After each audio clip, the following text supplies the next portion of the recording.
Here we go. Watch this. How about now? I bet I fixed it. I bet I fixed it. Oh, man. Yeah, we're good. We're good. We got it. Rock and roll, baby. This is more fun than catching bait on the flats. It is, man. It's always a challenge getting in here. But we got it now. If it ain't got... All right, bring us in one more time, Travis. Hey! You're here. You're Yes. watching Tampa Fishing Outfitters Live Fishing Report. Myself, Captain Travis, Captain Rick, Captain James. Here we are. In the studio, talking a little fishing. Good, you can Finally. hear us. Finally. All right. Sorry about that, guys. Little technical difficulty. But we're here now, and we appreciate you. Like I said, joining us for the hour, doing some fish talk. We got some cool stuff to talk about. We're going to talk a little bit about what fishing's been like here lately in Tampa Bay, and sort of a forecast of what's going into, you know, our next transition of seasons, which is going to be our fall run. Already starting to see some good stuff happening on the flats, on the inshore side of things, and then the bay fishing is still firing off pretty good too. So we're going to touch a little bit on everything that's going on I love to mix those two things together. The flats and the bay, a couple hours of one, couple hours of the other. It's awesome, man. I mean, especially with the weather that we've had this last week. You can make runs. It's been great, man. Beautiful mornings, light winds, you know, like any other afternoon in the summertime. You've got the chance of an afternoon thunderstorm or shower, but the nice thing is you've got plenty of time in the morning. Get out, catch plenty of fish before the rains get in. So we've been enjoying that. But the other thing is I'm going to say it, and I'll say it several times over the course of the show, is that Tampa Bay is red tide free at this time. Yep. You know, 100%. I've been from one end of the bay to the other several different times, and I have not seen the first sign of any type of bad water quality, any type of dead fish. You know, it actually looks really good. Now, it may be a result of some of that south stuff pushing fish up our way, like you and I talked about, Rick, is why we're starting to see some of these, you know, especially schools of redfish maybe show up. I don't know. It's just sort of kind of bounce around some ideas, but we are starting to see some nice schools of redfish show up inside the bay, and snook fishing is still on top of its game, still piles of snook around. So that inshore is what we've been doing, and then the snapper bite's been good. Yeah, offshore or off, you know, in the bay, rock piles, ledges, and then, you know, of course, Spanish mackerel. So everything has been pretty good. I just want to stress it again, is that our water quality here in Tampa Bay is still good. There's still plenty of good fish out there to be caught. So if you're looking at planning a trip, if you already have a trip planned, you know, a lot of our listeners aren't from Tampa Bay, or they're not maybe not going to visit Tampa Bay. But one thing that I would say is that if you do have a trip planned, call the area or call the guide, call the hotel, call the place that you have reservations with, and ask them directly what the status of that area is, because there's been a lot of informed people out there as how widespread misinformed of how widespread certain things may be. And, you know, a lot of times the red tide and some of these, you know, algae blooms can be very specific to certain areas and may not affect other areas. Same thing happened with the oil spill. Yeah. We all lost business during the oil spill, and we never saw a drop of oil in Tampa Bay. Of course. But people were watching the news from Pennsylvania to Iowa, and, you know, I had one client that had fished with me every year, and he missed that year. Never heard from him. He came back the next year, and he says, "Well, we didn't come last year. Just assumed. We vacationed in Savannah because I know you had all that oil down here." Right. And I said, "Well, we never had a drop of oil." Yeah. And he said, "Well, I wish I'd have known." I said, "Well, Sure. we should have called." Right.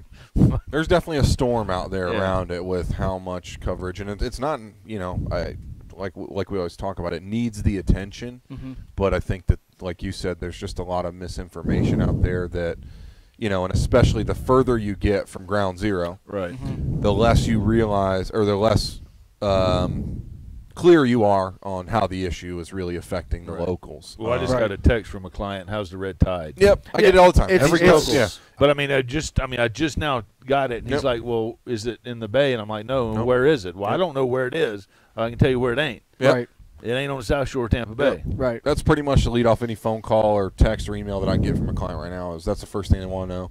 I'm getting, you know, I'm sure you guys get it too, but on the water, I've got people asking me, you know, I trailer my boat, so I'm at the gas station, people are asking me, I'm trailering the boat, people are rolling down the windows, "Hey, what's with the red tide?" I had it. You It's know, funny you say that. I had it just the other day because I've been trailing the skiff. Yeah. So we pulled into the taco stand the other day, and I couldn't make it 20 feet from the truck to the taco place to go pick up tacos, and some dude wheeled in behind me and asked me about red tide. You know, "Hey, have you been out today? Did you go fishing?" Blah, blah, blah. I said, "Yes, sir." I said, "I've been from one end of the south shore to the other." And I said, "I have not seen any sign of red tide." And, you know, I don't want to – we're saying all this, and I think getting in the information out there is important on both sides of this thing. What I don't want to try to do or try to paint the picture of is that we don't have an issue in Florida. Well, and – I'll tell you this, and I don't know if you saw any news when you were in Louisiana, but I just spent a week in South Georgia,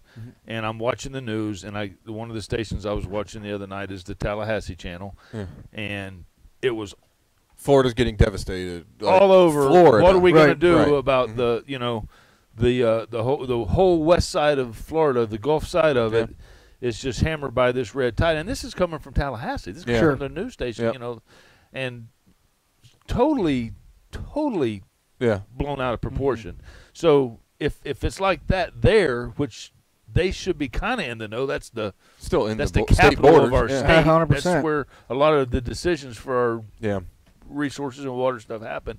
What's it like in Atlanta, Georgia, or Oh, I've had calls Nashville, Tennessee, from and all the way out, things. into the Carolinas, and I've got some clients that fish with me quite a bit from Colorado, and they've seen it as far west as out into that area. I had Ohio people, and so Michigan people, right, same deal.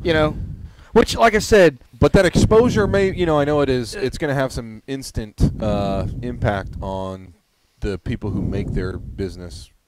Like us, like hotels, there's going to be some instantaneous impact, but hopefully, because we're not, it's hard to control. Hopefully, there's some residual good effects that come from national exposure. Right. Exactly. That's the thing. And that's why I still say like the whole catch-22. And delivery is everything, and that's the way I look at it. You've got some folks that paint the picture in one way. They could let's just take it as a picture. Like let's say you take a photograph.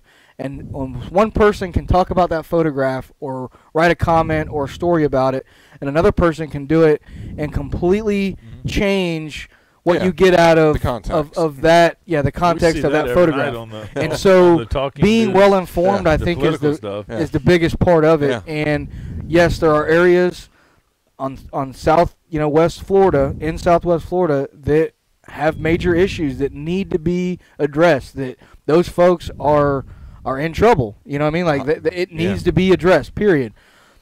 The flip side to that is it's not the entire state. Yeah. And there are areas not that even close. That are still good. There are areas that people are still making a living on the water. Everything's fine. And so if you are looking outside the box and you're watching us from somewhere else, outside of our local area here, and you don't already know, Tampa Bay is the fishery here. The water quality here is still normal. We have existing water quality issues, but beyond red tide that we've been fighting in certain areas. So, but I would say that we're normal and that we haven't been affected by the big red tide, that's going down south. Right. So, agree. But and a good segue is that not only is the water normal, but the fishing's been on fire. It's been awesome. So yeah. No, I seen you've been on some redfish. I've been catching some redfish. I've been on vacation. Rick's been catching a red sunburn. Yeah. Well, I reported back to these guys. Red clay. Yeah, there was and there's a little creek up there close to where my place is at. It's called Little Creek. And there was thunk way outside the box on that one. Huh? Well, I didn't name it. That's what they named it, but I drove by there twice, and there was no red tide in Little Creek. Good. None. It looked reporting from Georgia. Looked just as healthy as it did, 6 weeks ago. So. Yep. Nice. Yeah. Nice. Yeah. I'm glad I was able to get that reported back to you. Yeah. Yeah. And I'm really glad South Georgia's doing well. Their redfish population up there has been down for a number of years, and I'm glad to see that in Little Creek. It's in Little Creek. There's sea bass in Little Creek. Is it Little Creek or Little Creek? Little Creek. There's a T in there.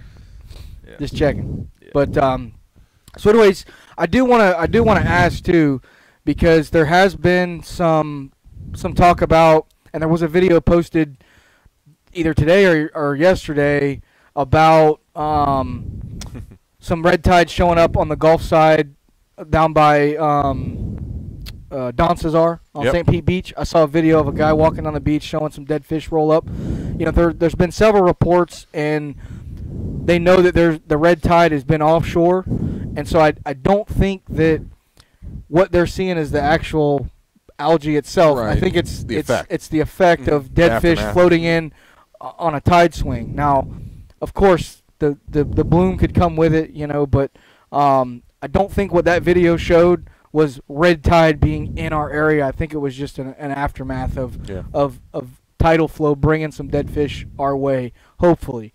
So I wanted to clear that up because a buddy of mine sent me that video, and I kind of told him the same thing. I was like, well, it's a long way from us.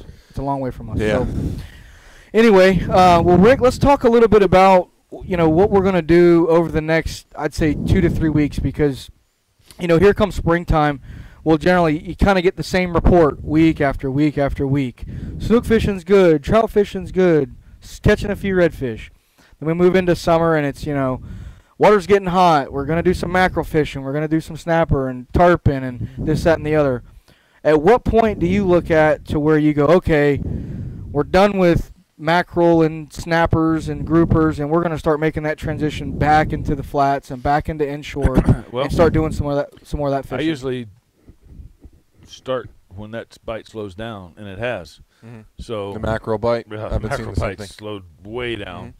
So I'm ready to, and I haven't fished in like 10 days. I've been up in Georgia and on vacation and getting some other stuff done, fixing to get back at it. But yeah, I'm ready to start these. This is the time of year that we start seeing the redfish. So redfish and trout fishing should be starting to get better. Water temp should start to die down a little bit. Bait should be getting a little bit bigger and easier. So it's a good time of year to fish. Yeah, it is. I think that redfish is actually kicking off a little earlier. I'm not seeing the redfish has kicked off a little earlier, in my opinion, as well.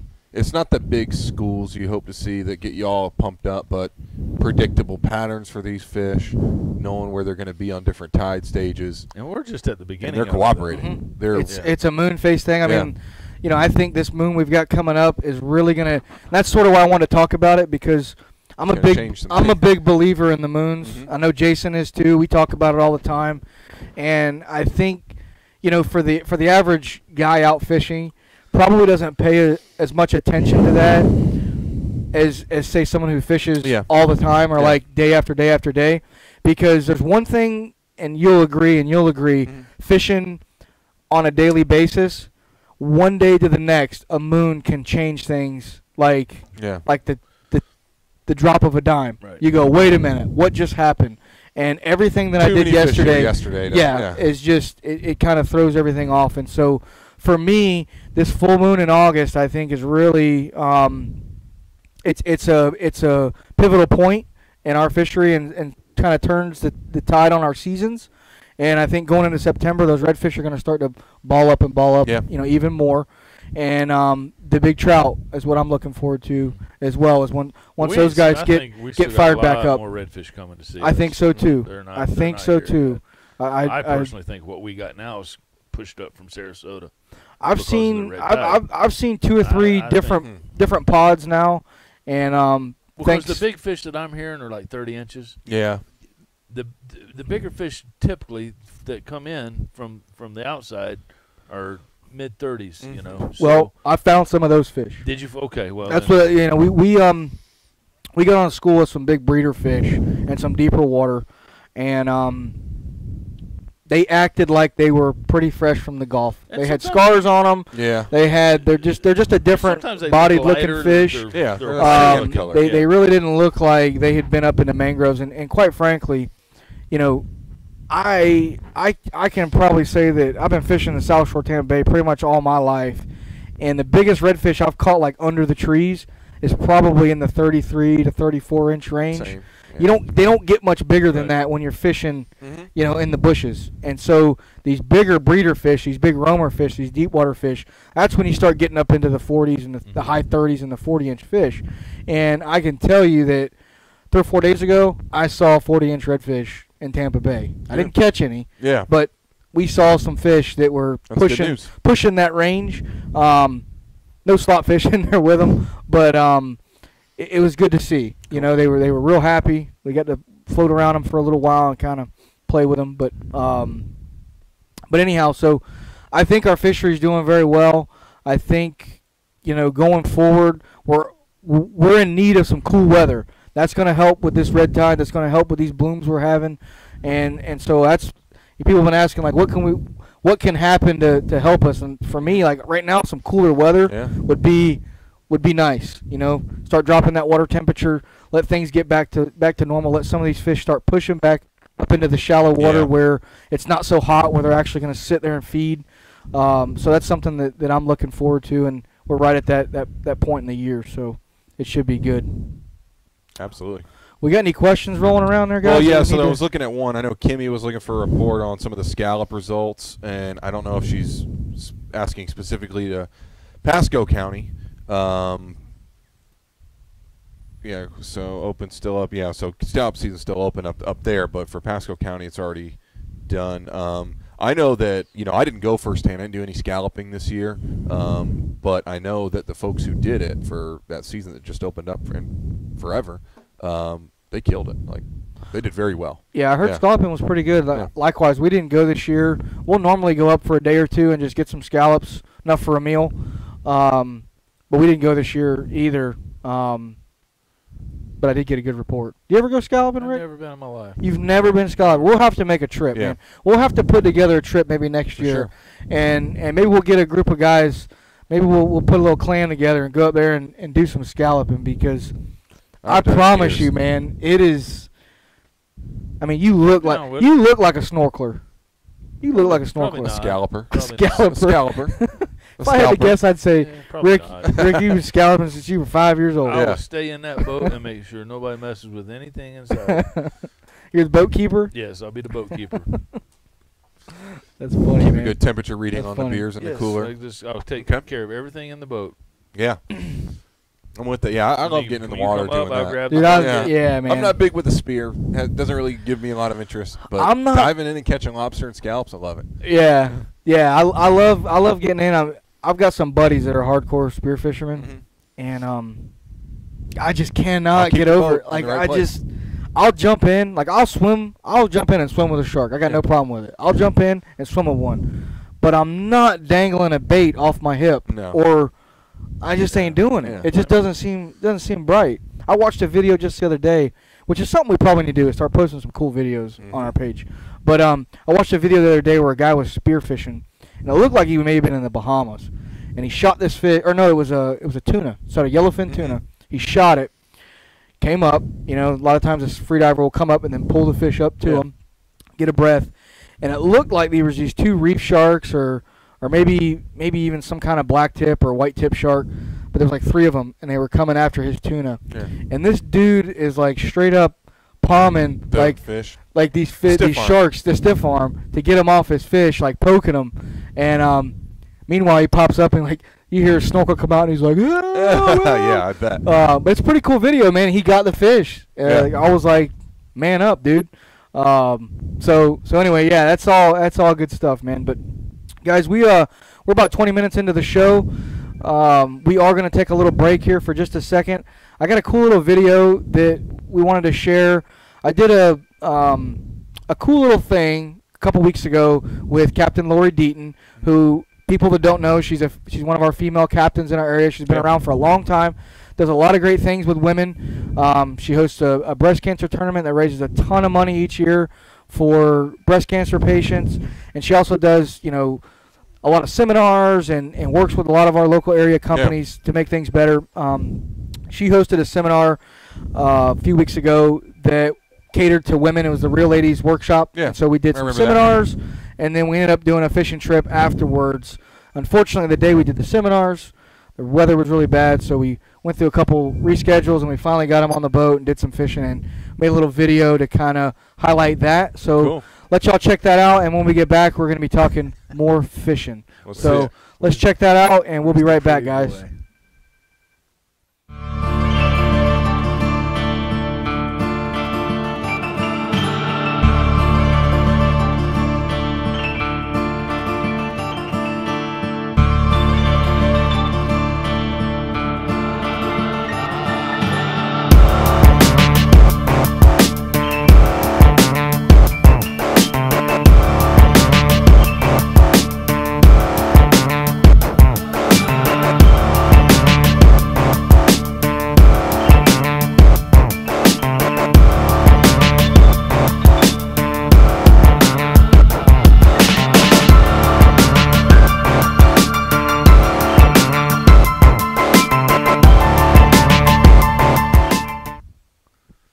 Hey, we are back. So check that out. What do you think, man? Pretty cool. Some good action. Dude, those jacks rolled in, and it was like game over, man. We had some snappers. We fished a couple different spots. We caught some snappers, we caught some groupers, caught some mackerel, and they wanted to fight something big. And it was on a Saturday, so I mean, the flats along the South Shore were just really heavily populated. Right.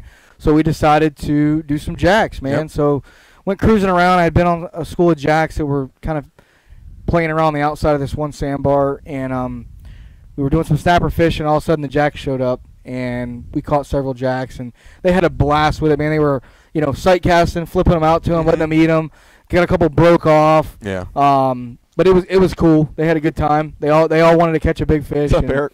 I got to shout out to Travis there, man. I like that comment.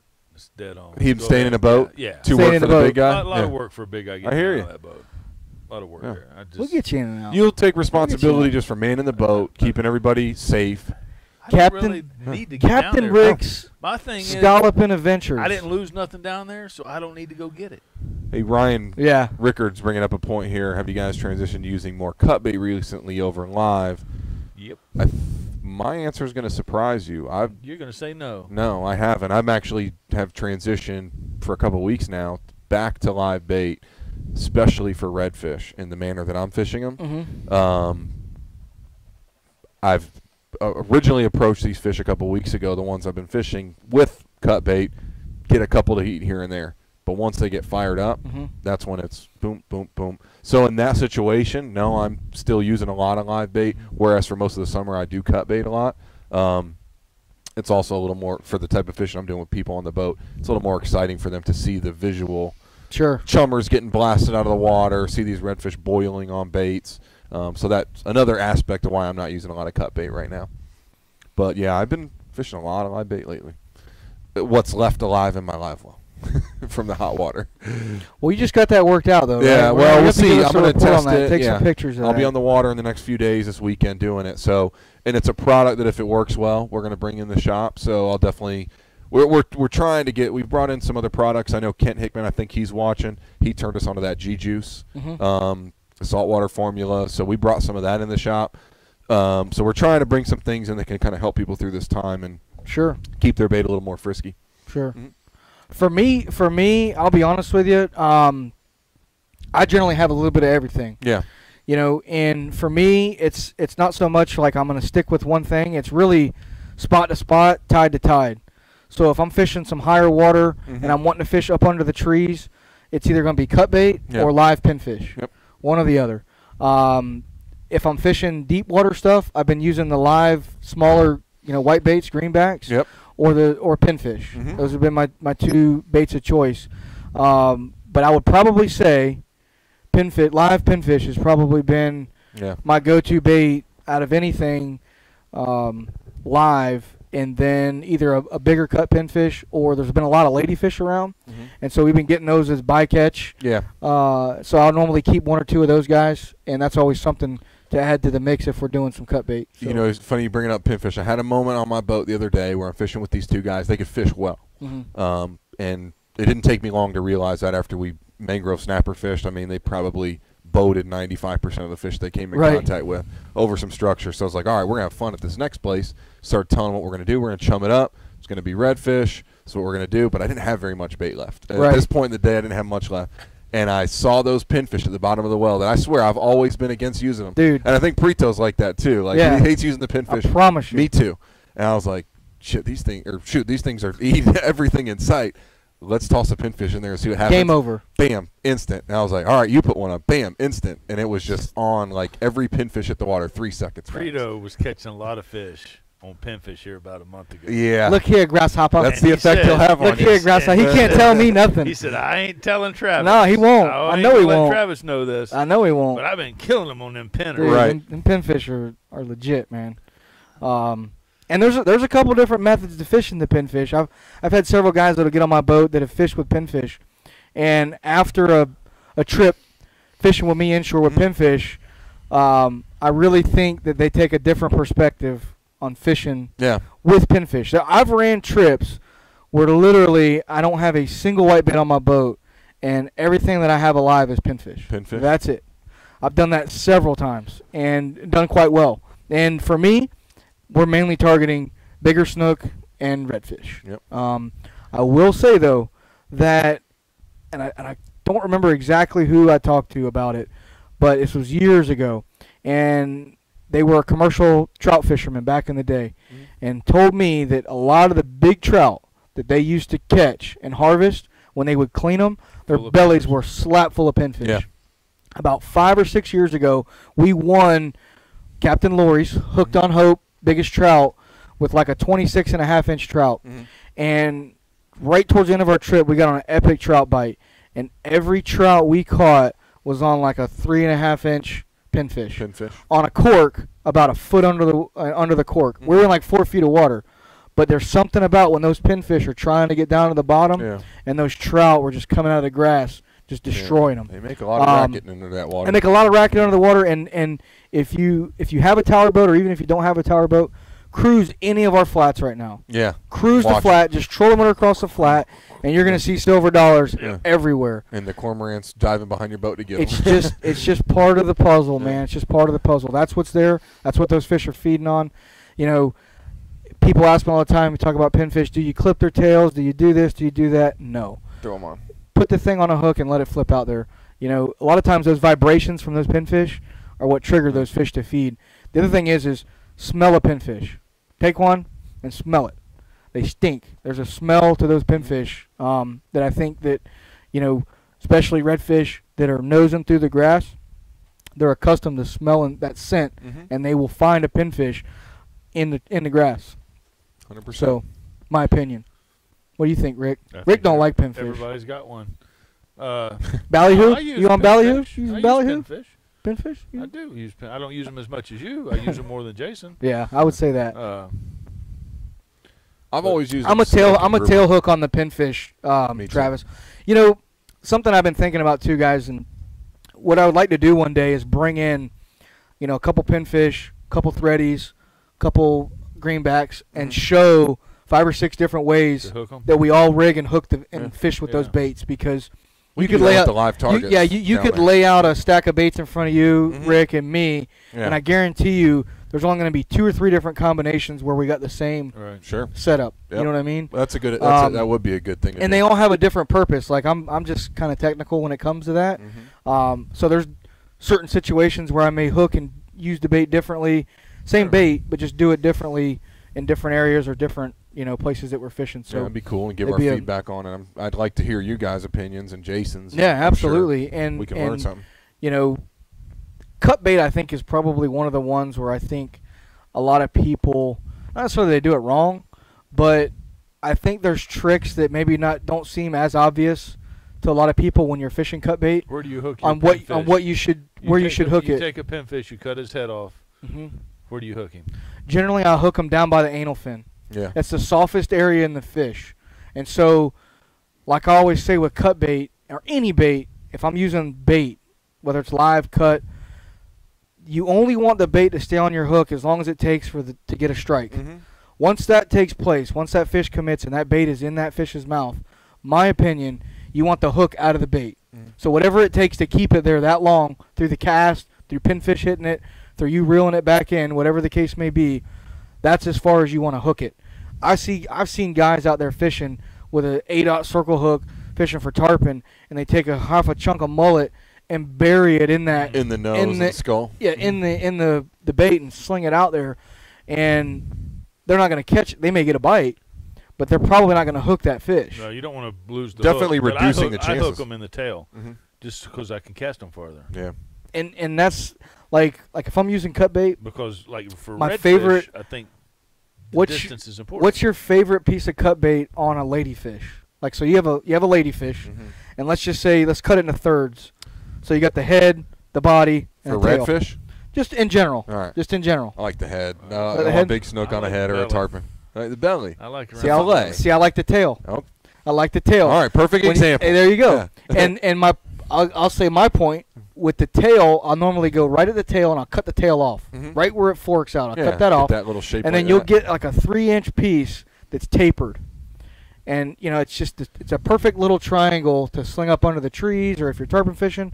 And I like to put the hook in the shallow part of the tail. So the thinner, you know, it's going to be wider here where it goes into the body, and you got the tail here. I'll normally put the hook on that side.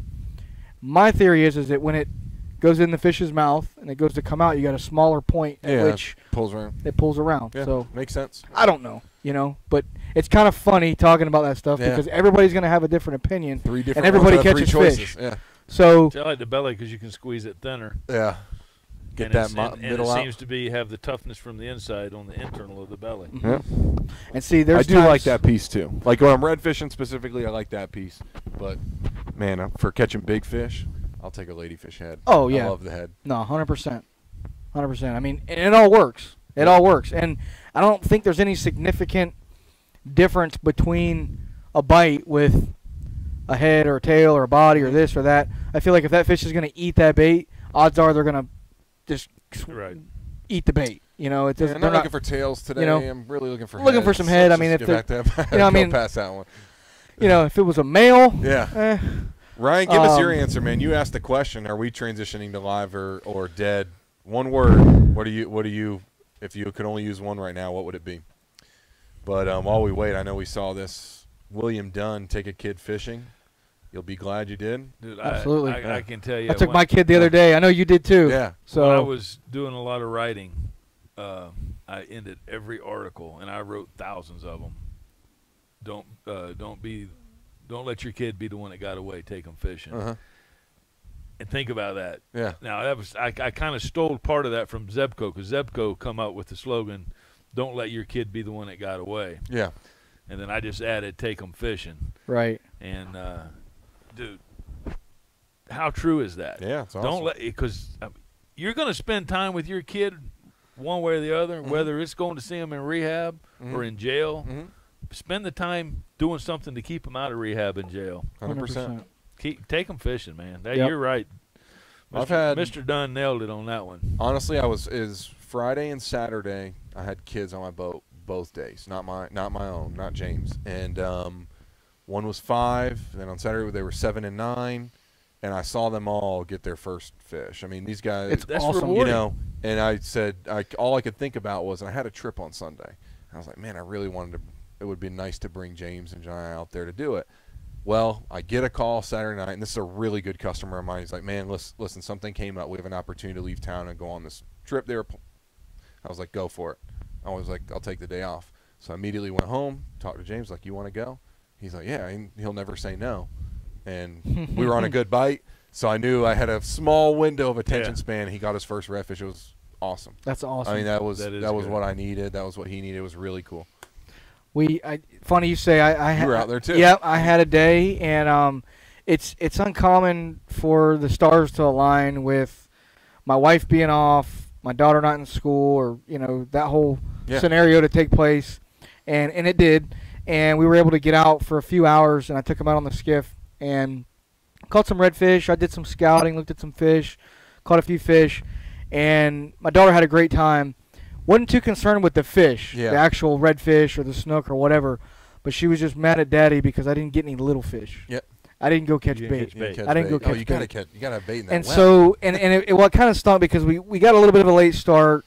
Went and had breakfast, kind of did a little family deal, and I had called Prieto, and he had just dumped his bait, and then I had called Thompson, and he had just dumped his bait, and I was like, man, I really don't feel like catching bait today. It was like 11:30. So Dad's on the hook for not catching bait. Now you know. But it was a good trip, man. It's funny how young they can be and still enjoy being out there. Yeah. It's not always about the fish. It's really just about getting out there on the water. No, they never get to see that. She got to see manatees. We showed her sea turtles. We showed her manatees. Yes. It was a good time. We got some dolphins. Get them out on the water. Get them near the water. They'll love it. It's a start. The story that sticks out in my mind, and I've had my kids on the boat a ton. They're grown now, but this has been back. Oh gosh, they were probably 10 and 12. 9 and 11, something like that, and they were on spring break from school, and they said, "Daddy, my oldest one says, Daddy, can we go on a boat ride?" And I said, "Sure." So we planned the day that they were gonna, still on spring break, and I said, "Well, we're gonna take the rods, we're gonna take the net, and if we see a redfish, Mom likes redfish, we'll try to catch a redfish." Okay. With the net? No. That's the net was for the bait. We had a couple rods. So Hashtag humpback. Which, by the way, used to be legal. It still may be legal. I don't know. But so we're out there, and we're actually. I went north in the bay. It's when I had my tower boat, and we're running along a little shoreline there. We're just idling along because they was up in the tower with me. Man, well, I'd see them redfish and go down a little farther and see a couple redfish. And man, I went a couple hundred yards and I've seen like 24 redfish now.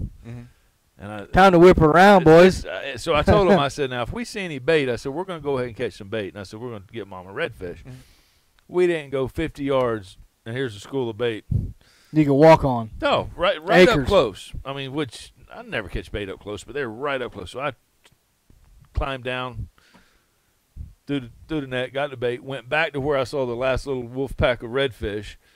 In 3 minutes, my oldest is fighting a redfish. Get it to the boat, measure it. It's like 29 inches. Kick it back in the water, grab another bait. I'm baiting the hook, and she says, got one. What are you doing? I said, well, I'm hooking another bait on because that fish was too big. She says, no. You said we would catch a redfish. I want my boat ride. We put everything away. I dumped the bait. We climbed up in the tower. We rode around for about 2.5 more hours and took them home. And they were so much more happy riding around in that boat. And they do like to fish, but that wasn't the intent for the day. That wasn't. And so, like, I think that's just a story that kind of holds dear to me. But because I'm like, who are you? You're not. I got to have your genetics tested. Because my genetics don't leave biting redfish, you know. But anyway, just to kind of. No, and to your point. To your point. Let's go fast, Daddy. Let's go fast, Daddy. What y'all are saying. We're going too slow. We need to go fast, Daddy.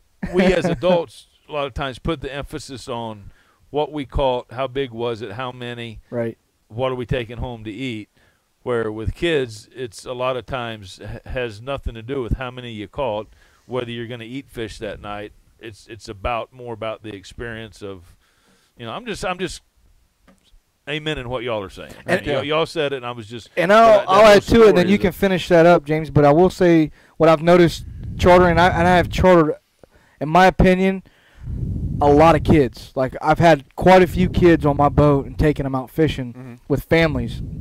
And there's some kids that will get it and will want to fish. Will want to get up there and fish with you. And there's some kids that just won't. And what I've noticed with some parents is don't push them. If they don't want to fish, just let them hang out. Let them play in the live well. Let them open the hatch. Let them throw the baits over the side. Let them use the dip net on the side of the boat. I've lost like 3 or 4 dip nets to kids, no lie, on the side of the boat. You know, right outside the boat, just playing, dipping up grass or whatever they're doing to let Dad and Mom have some fishing time. But those kids remember that. That was fishing to them. It's a different perception than what we have. And they'll come back the next that time. Boat ride and that fishing experience. Next time the parents want to take them fishing, they're more apt to say, yes, I want to go do that, versus the kids that's getting yelled at that's going to go, hey, you know what? I don't think I really want to do that because I went out there last time and I got yelled at for 3 hours. You know? And it may only be an hour long. You may plan. That happened to us, like our second trip out with Tegan. Is we planned this whole trip. I'm like, oh man, I'm gonna have some bait left over. We're gonna go out here. I got some snook. I got this. I got that. You know, it's gonna be great. I'm gonna get these photos, and it's gonna be great for her. Man, we didn't get 10 minutes out of the marina. Turned the corner. It was blowing a little bit windy. No, Dad, we ain't doing nothing. You know what I mean? And so you pack it in. I let her swim at the beach for 5 minutes, and we took the boat in. You know, the right thing. But pushing that a little bit further, may have changed the situation. There was a captain locally who reached out to me because he saw James Jr. get that redfish. He's like, oh man, how old is he? And I tell him he's 4, and he's like, oh man, I wish my son was into it. He's 3.5, and he's just not into it. And I was like, listen, let me not fool you. This kid hasn't always been. This was his first fish. He's been on the boat with me a lot. It was the first time he had the desire to, where his mission was to catch a fish. Previously, like you said, he just wants to be on the boat. So I've seen that. Wants to be like Dad. He wants to throw the baits out of the well. All that fun stuff. I had a kid yesterday on the boat who was 3.5. Never really experienced a boat. Was shaking in his Crocs, when he got on the boat. Within an hour, okay, now I'm feeling it out. Now I'm getting my sea legs. Now I'm ready to go touch a fish. And then every kid takes different amounts of time to get there. Yeah. You just gotta. For this kid yesterday, it was 5 hours. He couldn't. He almost wouldn't get on the boat to start, and almost would not get off at the end. And by the end, he wanted a pole in his hand. He wanted to try and catch a fish. Yep. But that's not always the case. But like you said, you can't force it. But what I would say, my advice and what I did with James is, believe me, I wanted him to be into fishing. But I kind of realized through my upbringing that you really can't force it. You got to kind of feel them out, see what they want to do. The more time he spent around it and got comfortable with it, well, a kid's inquisitive. He's saying, well, I want to progress to that, and I want to progress to that. What we've done, and I know you've done the same, and I'm sure you do the same, or have done the same with your son, is it's sort of been, for lack of a better term, a way of life. So like, all her kids' books. In my office at the house, I have all the different fish ID, pictures from FWC. I got them framed and up in my office, and then, of course, all the stuff in the house is decorated with fish and stuff. And so, I've always made it a point, like, when you sit down with your kid at night and read them a book or whatever, we read like Nemo, or we read. She actually, one of her favorite books is.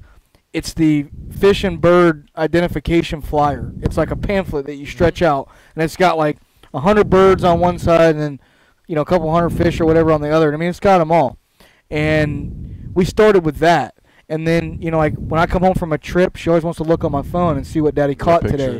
And so we sort of brought that into her at a young age, and sort of used it as a tool, as a learning tool. What's green? The snook has a stripe on it. The redfish has a black dot on its tail. Teaching them how to use those skills to like identify things like the grouper and the kingfish and the marlin and the mahi. All those things we've used, and we've sort of taught her different stuff through fishing. And so it makes perfect sense. Just an interesting way, like to get your kid acquainted with fishing without ever stepping on a boat or even being next to the water. Well, and if you're looking for your kid to be your fishing buddy.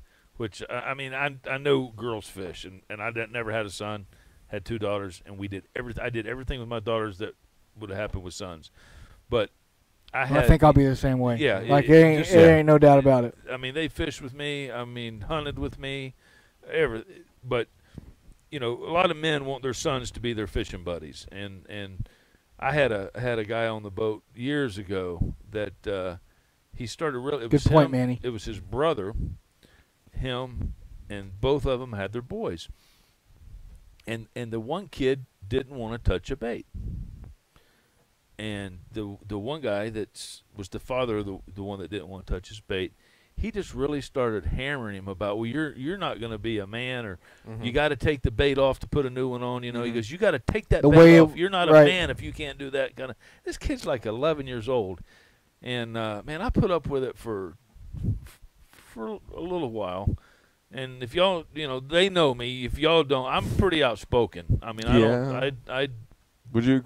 Yeah. I don't typically mince words. Because really, I just don't give a crap whether you like me or not. So you're going to get my opinion. And so this guy's. That's what we love about you, Rick. Just hammering this kid.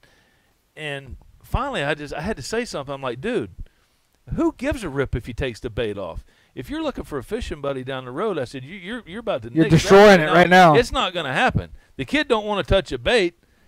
This is my boat. He don't have to. Yeah. Like that. And then his brother said, yeah, you're being a real blippity blippity blip. Why don't you going back to the dock, Dad?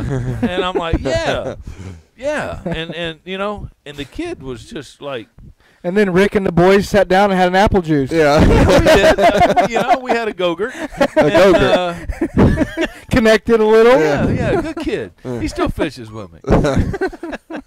No, but it was like, man, I'm sitting here watching this dad wants a fishing buddy so bad, and he could do nothing more to turn him off, to wreck this situation than that. And bringing the kid's manhood into it, where, I mean, yeah, he's not a man. He's 11, he's 12, a boy. Whatever. Yeah. You're never going to be a man if you can't take a bait off the hook. And I'm like, good gracious, who cares?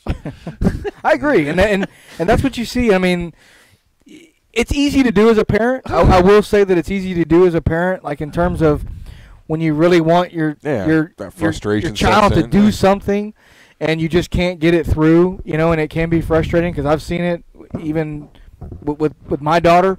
But you're right. You got to take the step back, and you got to let things naturally happen, especially with kids, because you never know what experience is gonna flake them off. Right. And you only get once they're gone, it's hard to get it back. It's hard to get it back. And especially in this day and time with technology and the things that kids normally spend their time doing. Right. I mean, I think you'll agree. You've got a young child, tablets and iPhones, and it's another one of those we could do a whole show. It's a catch-22. My daughter's learned a lot, but it's also inhibiting her from being outside and doing other things. As parents, we have a lot, and like I said, mine are grown, but y'all are just getting into it. You have a lot of competition. And y'all have so much more competition than I had as a parent, because my kids are 26 and 24 or whatever. So, when it's been 20 years since my kids was the age of y'all's kids. Y'all got some competition. Yeah. It's not competition from other humans. It's competition from other technology, 100%. You got things out there that grab their attention and want to take them from you. So, and that's why I think too, and I think you've done it, and I know you've done it, is start them young, get them out. My daughter, I can tell you right now, man, and I'm glad. I could say, Tegan, you want to go fishing, and she will turn off whatever she's using. You want to go on Daddy's boat? Whatever is happening, it's over. And she wants to go outside or drive her car, or we've always tried to make that a privilege to be able to go do that stuff, sort of, so that she wants to go do it, and it's worked. So I don't know where this all came together, guys. It's good stuff. Take kid fishing, but the point was, take a kid fishing. Mr. Dunn put that up there, and we started chasing. Who do we credit that to? Mr. Dunn. Mr. Dunn. William Dunn. William Dunn. Tell you what, William. Come on into the store. We got a prize for you. Yeah. We got you. Stop by. See me. Thanks for hooking it up with some content and questions. We appreciate it, guys. We got a few more minutes here to chat a little bit. Like I said, there was a late comment that somebody came into the show asking about red tide.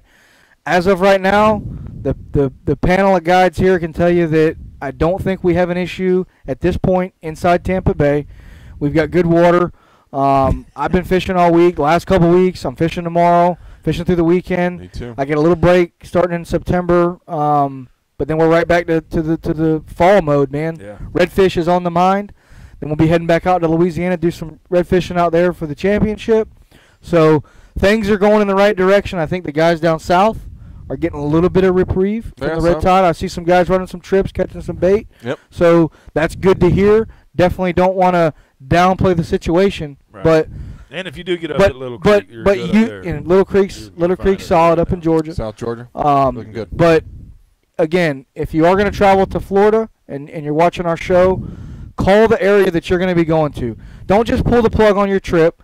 There's a lot of people that especially East Coast. There's nothing over there. Depend on your business to earn a living. Us being one of them. So do your homework. Stay well informed, and I think you'll have a good trip out there, especially if you're coming to our area. So we look forward to that. If you do want to get out and do some fishing with myself, Captain Travis Yaeckel, my name of my company is Instinct Fishing Company. Cell phone number 813-830-3474, or you can visit my website. It's www.fishbyinstinct.com. Big Rick? 813-601-2900. There he is. Don't have no plain websites. and simple, huh? And Big Dog James Beers. Yeah, Captain James Beers. That's Local Knowledge Fishing Adventures. Phone number is 813-625-2067. Guys, we certainly appreciate you joining us tonight. And Jason, have a good trip, buddy. Hope you have a great vacation. Send us pictures of your haircuts. Yeah, we got to see that big haircut. But guys, till next week, tight lines, catch them up, and have a good time. We'll see you then. We're going to get wings. Wings, baby. Wings.